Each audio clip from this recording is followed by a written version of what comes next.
This is the practice test for decimal numbers. Here we're working on number 17.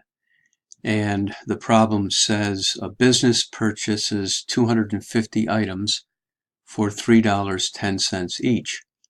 Letter A, what is the total cost of the order? So we're going to take the number of items, 250, times $3.10 for each one. And when we multiply those, we have a total cost of $775. In letter B, it states if they sell each item for $3.50, how much would be their profit?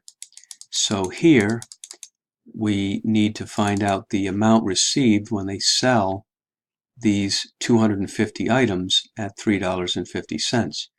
So they're selling 250 items, for each one of them for $3.50.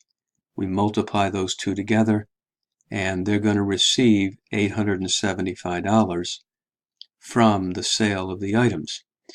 So we are asked to find the profit. And to find the profit, we're going to have to take the money received from the sale of the items, the $875, and we're going to subtract the cost of the items, $775, and the difference is $100, and the $100 is the profit that they made.